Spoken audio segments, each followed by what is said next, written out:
Weather system উল্লেখযোগ্য সেভাবে কিছু নেই।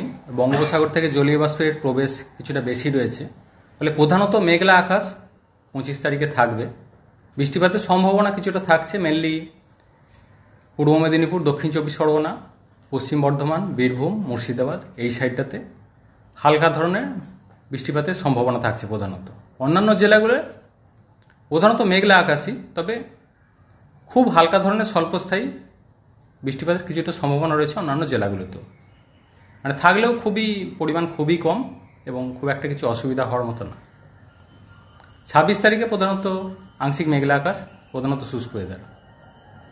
27 তারিখে আবার দু এক জায়গায় বৃষ্টিপাতের সম্ভাবনা থাকছে দক্ষিণবঙ্গে, বিশেষ করে পূর্ব পশ্চিম মেদিনীপুর, পুরুলিয়া, বাঁকুড়া, ঝাড়গ্রাম এই সাইডটায় হালকা থেকে মাঝারি ধরনের বৃষ্টিপাত, দু এক জায়গায় বজ্রবিদ্যুতের সম্ভাবনা রয়েছে।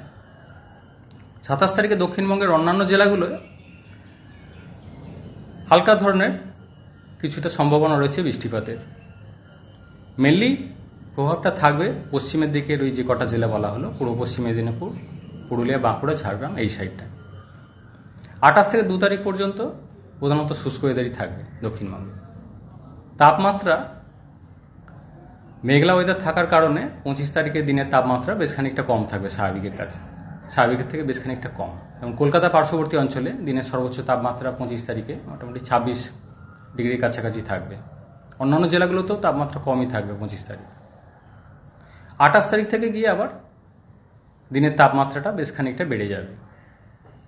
30 বা 30 ক্রস করার সম্ভাবনা রয়েছে মোটামুটি 28 বা তারপর থেকে। রাতের তাপমাত্রা কলকাতা পার্শ্ববর্তী অঞ্চলে সর্বনিম্ন মোটামুটি 20 ডিগ্রির কাছাকাছি থাকবে আগামী 24 ঘন্টা। পরবর্তী কয়েকদিন আবার ধীরে ধীরে রাতের তাপমাত্রা কিছুটা বাড়বে।